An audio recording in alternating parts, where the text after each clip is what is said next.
L'être humain n'est pas un fait, c'est une mission.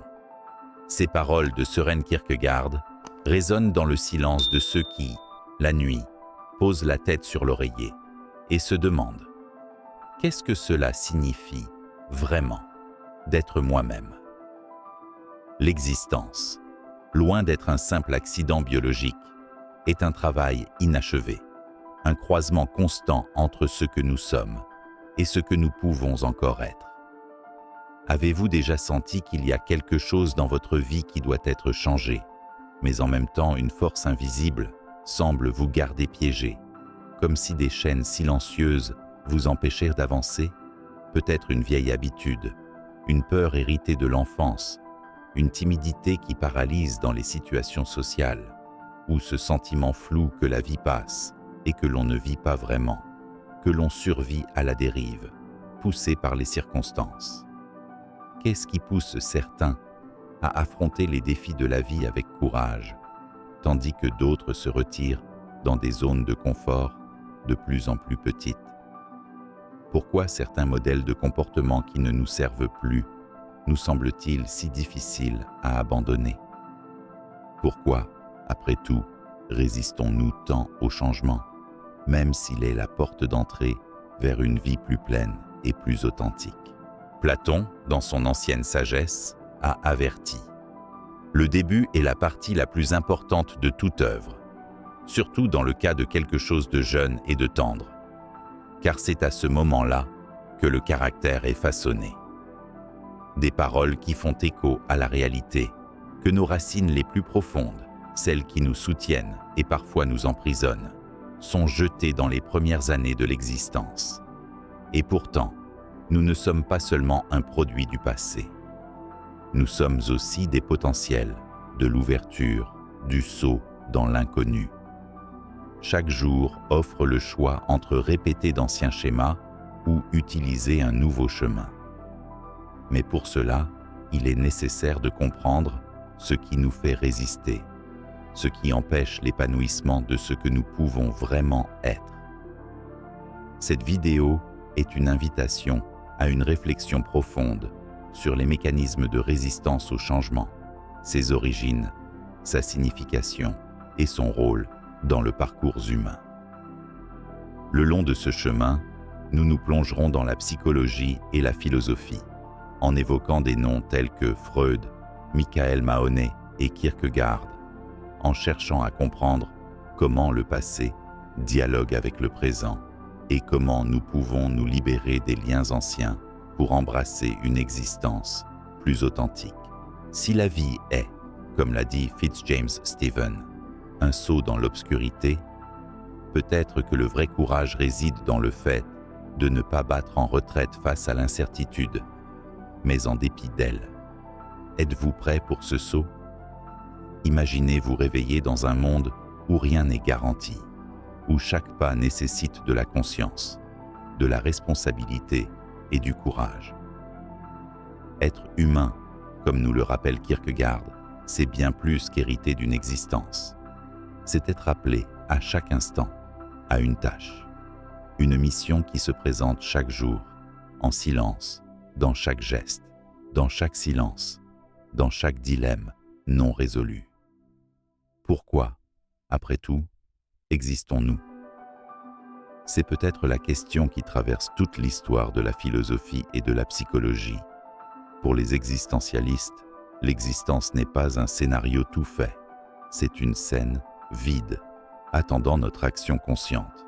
Nous sommes jetés dans le monde sans mode d'emploi, sans garantie, mais avec la tâche de devenir quelqu'un, de graver notre propre être dans la pierre brute de l'expérience.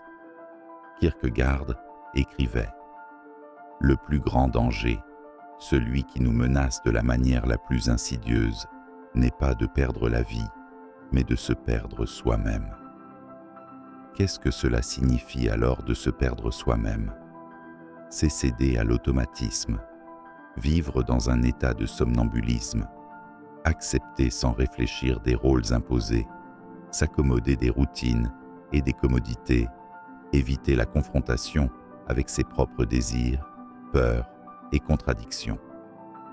La mission humaine n'est donc pas d'éviter la souffrance, ni de chercher le réconfort à tout prix.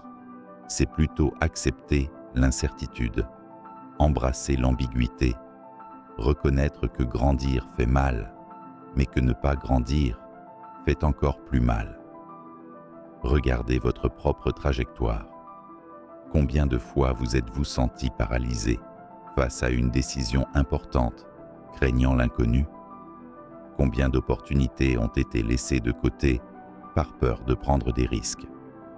Le philosophe Søren Kierkegaard, réfléchissant sur l'absurdité de la vie, a dit que la réponse n'est pas de fuir le défi, mais d'assumer sa propre liberté, de choisir, même face au néant, le sens de chaque action.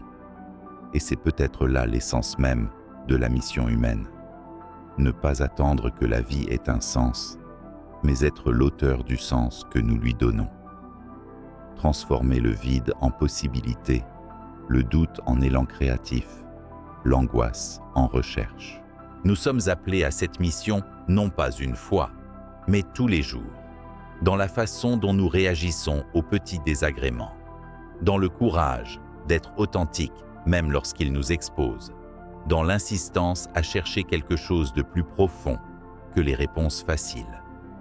La mission d'être humain, en fin de compte, est un voyage sans fin, un voyage dans lequel chaque nouveau défi nous offre l'opportunité de renaître, plus conscient, plus vrai, plus entier. Vous êtes-vous déjà demandé quelle mission guide vos pas?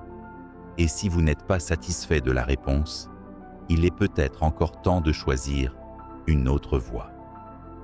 Dès notre plus jeune âge, nous sommes plongés dans un océan d'attentes, de règles et d'affection.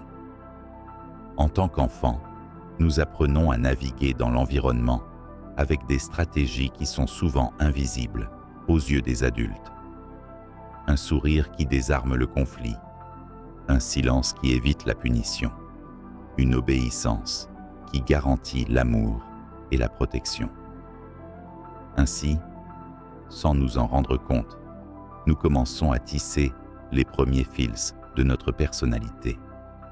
Mais après tout, qu'est-ce qui différencie ceux qui développent de la résilience de ceux qui semblent porter le poids du monde hostile? Pourquoi certaines personnes bravent-elles les tempêtes de la vie avec audace, tandis que d'autres se retirent craintivement dans des refuges sûrs qui deviennent avec le temps des prisons invisibles? La psychologie contemporaine cherche des réponses dans ces marques silencieuses laissées par l'enfance. L'attachement sécurisant, la confiance de base, l'expérience du soin. Tout cela façonne subtilement et avec persistance l'architecture intérieure de ce que nous sommes et de ce que nous pouvons devenir. Cependant, comme Jung l'a prévenu, nous ne devenons pas éclairés en imaginant des figures de lumière, mais en rendant l'obscurité consciente. Cela signifie que nos modèles de personnalité ne sont pas seulement des héritages passifs, mais des réponses créatives et souvent désespérées à des environnements imprévisibles. La personne timide, par exemple, a peut-être appris que le silence était un bouclier protecteur face à des adultes imprévisibles. L'audacieux a peut-être découvert très tôt que ce n'est qu'en imposant sa présence qu'il était possible de conquérir un espace de dignité. Il est facile d'admirer ceux qui ont l'air forts et résilients. Mais ce que vous ne voyez pas, c'est le prix payé pour maintenir cette armure. Souvent, la force apparente est en fait une forme sophistiquée de défense contre de vieilles blessures. D'autre part, la fragilité, la peur et l'insécurité sont des expressions légitimes des batailles silencieuses menées à l'intérieur de chaque être. Posez-vous la question suivante.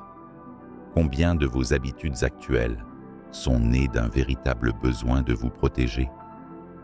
Combien de fois, dans des situations de conflit, remarquez-vous des réactions répétées qui semblent automatiques, presque inévitables? La personnalité n'est donc pas un destin, mais un récit en constante construction et reconstruction. Ce qui est maintenant un symptôme a déjà été une solution. Ce qui l'emprisonne aujourd'hui, c'était autrefois la liberté provisoire. Platon, une fois de plus, nous le rappelle. Le début est la partie la plus importante de toute œuvre. Les premières années, les premières douleurs, les premiers liens. Tout cela constitue la matière première de nos choix futurs. Mais sommes-nous condamnés à répéter éternellement les histoires qui nous ont été données? Ou y a-t-il en chacun de nous une étincelle de possibilité, une ouverture à la nouveauté, un courage latent qui attend d'être éveillé? Comprendre comment nos modèles se développent est la première étape pour les transformer. Reconnaître que nous ne sommes pas seulement des victimes, mais aussi des auteurs, est la clé pour transcender les limites héréditaires.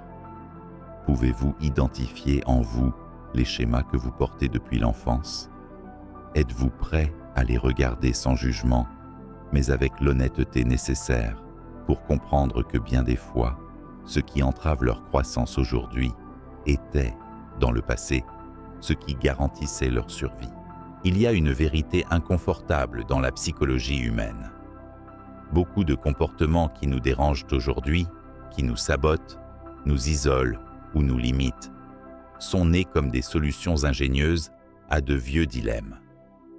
Nous avons grandi parmi des adultes imparfaits, dans des familles qui, même bien intentionnées, portaient leurs propres traumatismes, répétitions et silence.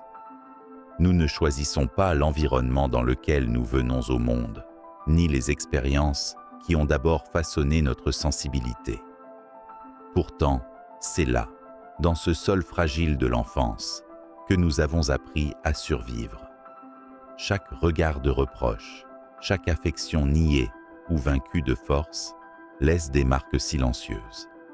Chaque message explicite ou voilé a été transformé en règles internes, en croyances qui résonnent encore aujourd'hui dans nos décisions quotidiennes. William Wordsworth a saisi cette dynamique de manière poétique lorsqu'il a dit « Le garçon est le père de l'homme ». Nos choix d'adultes ne sont souvent que des extensions des stratégies d'adaptation des enfants. L'adulte qui fuit la confrontation est peut-être un enfant qui a appris que défier l'autorité avait des conséquences douloureuses. Celui qui s'auto-sabote lorsqu'il cherche des relations a peut-être appris, à un certain niveau, que l'amour est synonyme d'abandon. Freud a décrit ce phénomène d'une manière magistrale. Des normes de défense, des mécanismes créés pour protéger l'intégrité psychique face à des situations insupportables qui, au fil des ans, deviennent des prisons, perpétuant la souffrance qu'elles devraient éviter. Avez-vous remarqué que certaines de vos plus grandes difficultés semblent répéter le scénario de l'enfance, mais avec de nouveaux personnages, décors et personnages? C'est le pouvoir des racines profondes. Ils s'étendent sous terre, invisibles, soutenant et limitant la croissance en même temps. La timidité qui entrave aujourd'hui la vie professionnelle, par exemple, a peut-être été la seule issue possible face à des aidants critiques ou imprévisibles. Comme nous le rappelle Michael Mahoney, presque tous les schémas psychologiques dysfonctionnels chroniques peuvent être considérés comme une solution coûteuse et douloureuse aux problèmes de douleur et de sens. La douleur présente est l'écho d'un besoin passé, pas encore compris, toujours en attente de reconnaissance. Le grand défi est de se rendre compte quand ces anciennes solutions ne sont plus utiles. Quand, au lieu de protéger, elles commencent à faire mal, sapant la spontanéité, la créativité et la liberté d'être qui nous sommes vraiment. Le passé vit en nous, mais il n'a pas à dicter l'avenir. Comprendre l'origine de nos modèles est le début d'une véritable transformation.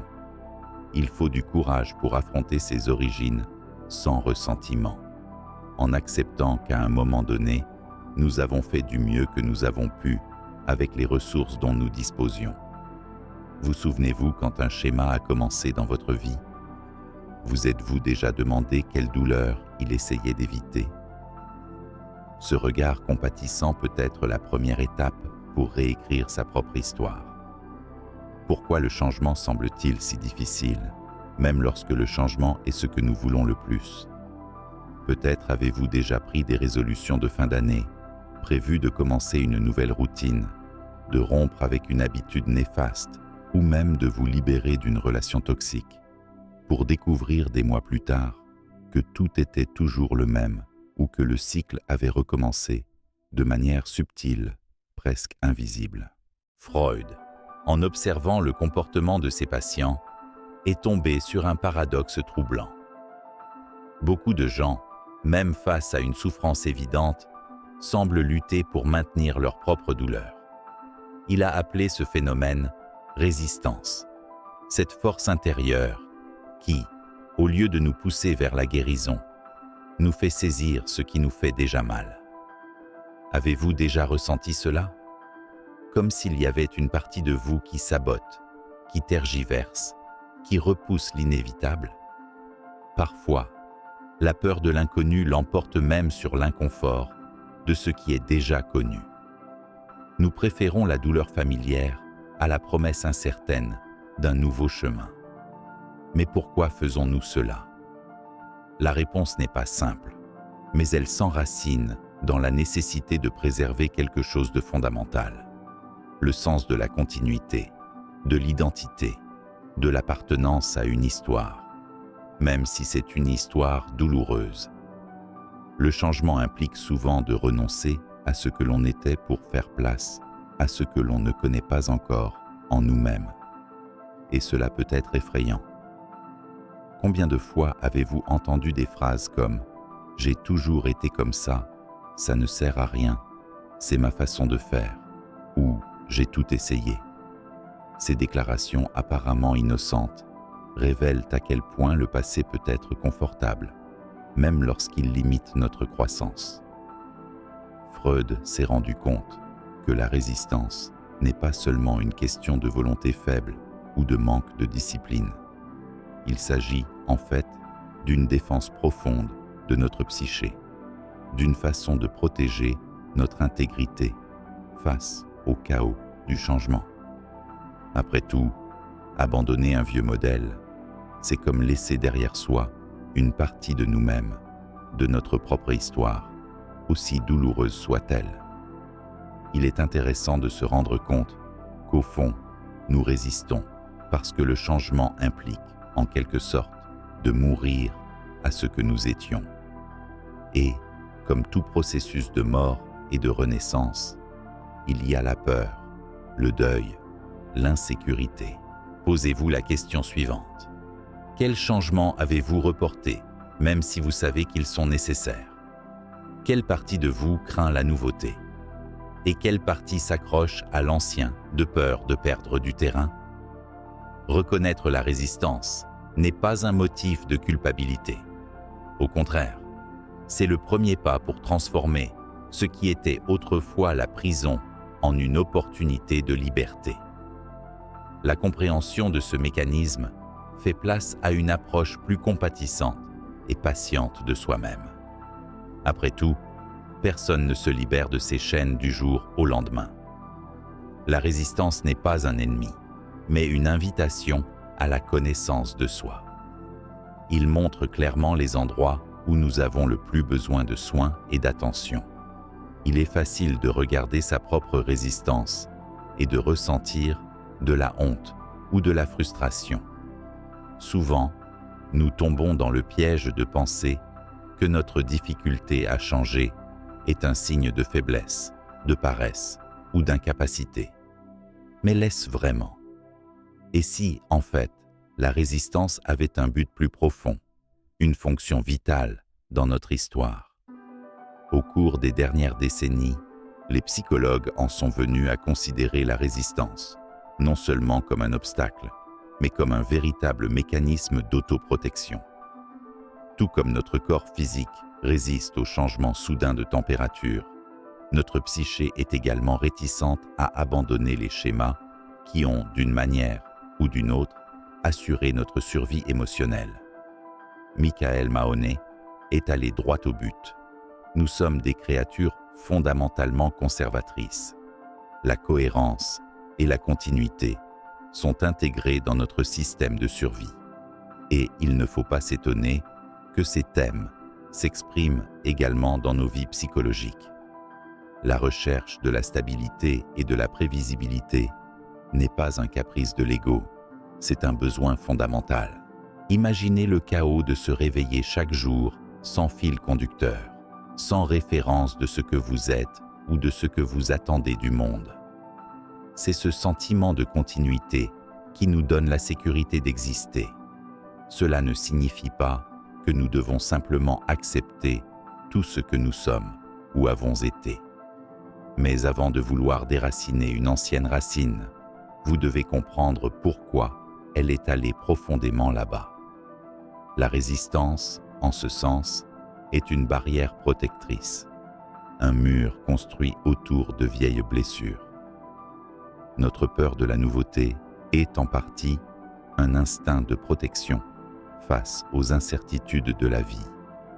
Au fond, nous résistons parce que nous voulons maintenir un peu d'ordre au milieu du chaos, et il n'y a rien de mal à cela. Cependant, l'autoprotection ne devient un problème que lorsque, au nom de la soin, nous finissons par empêcher notre propre croissance. Si, d'une part, la stabilité est nécessaire, d'autre part, un attachement excessif au connu peut nous transformer en otages d'une histoire qui n'a plus de sens. Avez-vous jamais remarqué qu'il est parfois plus facile d'endurer une souffrance connue que de risquer une joie incertaine? Ou comment peut-il être effrayant de se débarrasser d'une identité construite au fil des ans, même si vous savez qu'elle ne reflète plus qui vous êtes aujourd'hui? La résistance au changement n'est pas un défaut de caractère, mais une stratégie sophistiquée pour préserver le soi. Le défi est de reconnaître quand ce mécanisme, qui était autrefois protecteur, est devenu aujourd'hui limitatif. C'est là que commence le véritable travail de connaissance de soi. Réalisez le moment d'honorer le passé sans vous y emprisonner. En fin de compte, le changement ne consiste pas à renier qui nous étions, mais à accueillir toutes les versions de nous-mêmes et, sur la base de cette reconnaissance, à faire de la place pour le nouveau. Malgré toute la force de la résistance, l'histoire de l'humanité est avant tout une histoire de transformation. Nous sommes, par nature, des créatures de changement. Nous avons grandi, nous nous sommes adaptés, nous avons réinventé des chemins, surmonté des obstacles qui, jour après jour, semblaient impossibles. Cependant, il est essentiel de reconnaître et d'accepter que le vrai changement ne se produit pas par magie. Cela demande du temps, des efforts, de la persévérance et surtout un regard honnête sur notre propre douleur. Vous avez peut-être entendu dire que le temps guérit tout, mais en pratique, le temps seul fait rarement des miracles. La guérison se produit lorsque nous utilisons le temps pour cultiver de nouvelles habitudes, faire face à des émotions difficiles, demander de l'aide en cas de besoin et nous permettre de sortir du pilote automatique. Le vrai changement est un processus, pas un événement. Souvent, lorsque nous essayons de changer, nous sommes confrontés à des sentiments intenses. Peur, tristesse, angoisse, colère, insécurité. Et voici un point clé. Ces émotions ne sont pas des signes d'échec, mais des compagnons inévitables dans le processus de transformation. Ils sont comme des douleurs musculaires après un exercice, un signe que nous déplaçons de vieilles structures qui ont été arrêtées depuis longtemps. La théorie de l'autoprotection de la résistance le montre clairement. Nous ne sommes pas prisonniers de notre passé. Nous pouvons changer nos modèles, mais nous devons être prêts à faire face au dur labeur de cette reconstruction. Souvent, cela implique d'accepter qu'en essayant quelque chose de nouveau, on va trébucher, hésiter, peut-être même vouloir abandonner. C'est comme réapprendre à faire du vélo. Mais aujourd'hui, L'équilibre est entre le passé et l'avenir. Il n'y a aucune garantie de succès immédiat, aucune promesse qu'il n'y aura pas de douleur. Cependant, chaque petit pas est déjà une victoire, une déclaration silencieuse que la vie peut être plus qu'une répétition. Le changement ne signifie pas éliminer toutes les erreurs, ni devenir une version idéalisée de vous-même. Cela signifie accepter que la transformation fait partie de la vie et que chaque effort, aussi petit soit-il, est déjà un signe de courage et d'amour de soi. En fin de compte, il faut de l'humilité pour reconnaître que le chemin du changement est plein d'allées et venues, d'avancées et de revers. La vraie force, c'est de persévérer, même quand cela semble difficile, et de se permettre de recommencer autant de fois que nécessaire. Vivre est avant tout une invitation à l'inconnu. Même si nous essayons de planifier chaque étape, nous n'avons jamais de garantie sur ce qui nous attend après le prochain tour. Le philosophe Fitzjames Stephen a écrit que dans toutes les transactions importantes de la vie, nous devons faire un saut dans l'obscurité. La vie réelle n'apporte pas de manuel ou de script prêts à l'emploi, seulement des possibilités et des risques. La culture de l'improvisation, de la créativité et de la réinvention fait partie de notre ADN collectif. Et pourtant, face à de grands choix, changer de carrière, mettre fin à une relation, commencer un nouveau voyage, nous sommes visités par le doute, la peur de l'erreur et le sentiment de marcher dans le brouillard. Parfois, nous préférons rester immobiles plutôt que de risquer l'inconnu, même si nous savons que la stagnation fait aussi mal. Si nous restons immobiles, nous nous figeons. Si nous prenons le mauvais chemin, nous pouvons nous blesser. Mais ne rien faire a aussi un prix.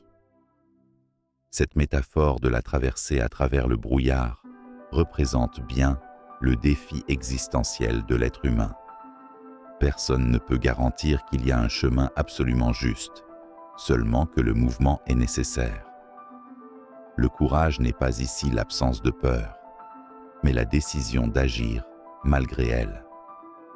C'est l'impulsion de ceux qui reconnaissent que la vie n'attend pas de certitude et que chaque choix, aussi risqué soit-il, est aussi une affirmation de liberté et d'authenticité.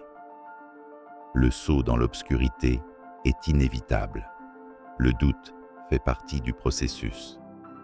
La différence réside dans la façon dont nous traversons l'incertitude. Pouvons-nous y faire face avec résignation, en nous sentant victimes des circonstances, ou pouvons-nous l'accepter comme une opportunité de croissance, même lorsqu'il y a de la peur? Stephen Fitzjames termine par une phrase qui traverse le temps. Soyez forts et très courageux. Faites de votre mieux. Espérez le meilleur et prenez ce qui vient. Si la mort met fin à tout, nous ne pourrions pas y faire face d'une meilleure façon. En fin de compte, la vie ne consiste pas à éviter le risque, mais à trouver un sens même lorsque tout est incertain. Il s'agit de choisir chaque jour, d'agir avec courage, de faire place à la nouveauté et d'avoir confiance que, même sans garantie, chaque pas que nous faisons vers l'inconnu est aussi un pas vers notre propre authenticité. Nous sommes arrivés au terme de cette plongée dans les profondeurs de l'être humain, en traversant les couches de résistance, en revisitant les origines, en comprenant les mécanismes d'autoprotection et en reconnaissant l'effort que tout changement véritable requiert. S'il y a quelque chose qui est clair dans ce voyage, c'est que vivre, ce n'est pas seulement exister. C'est un mouvement courageux de transformation de soi, d'engagement envers le mystère et la responsabilité de créer du sens, même face à l'incertitude. Nous sommes faits d'histoire, de peur, d'essais, d'erreurs et de nouveaux départs. Nous portons en nous à la fois la force qui construit et la résistance qui protège. à la fois le désir de briser les barrières et le confort du connu. Et ce n'est pas grave. Il est humain d'être contradictoire. La vraie maturité se produit lorsque nous cessons de lutter contre notre propre complexité et que nous commençons à l'écouter avec respect, courage et curiosité. Le changement n'est pas facile et personne ne devrait idéaliser ce processus. Il y a de la douleur, il y a des doutes, il y a des pertes inévitables.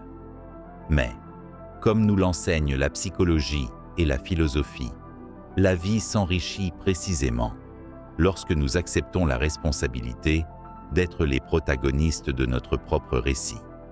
Au lieu de chercher une identité fixe ou un état permanent de bonheur, le plus grand geste de maturité est peut-être d'embrasser l'impermanence, la traversée, le saut dans l'obscurité. Et si, en fin de compte, la mission de l'être humain n'était pas de trouver des réponses définitives, mais d'apprendre à se poser des questions de plus en plus vraies sur soi-même et sur le monde. L'important n'est pas de se paralyser face à l'incertitude, mais de danser avec elle, même lorsque le sol semble instable. Le courage de transformer, de regarder le passé avec compassion et l'avenir avec espoir, est ce qui nous rend vraiment humains. Et vous, qu'est-ce qui vous retient encore à l'ancien et qu'est-ce qui vous appelle au nouveau? Si aujourd'hui était le jour du saut, quel serait le premier pas vers la vie que vous voulez vraiment vivre? Partagez votre réflexion dans les commentaires. Qui sait, en partageant votre parcours, vous inspirerez peut-être d'autres personnes à faire leur propre saut.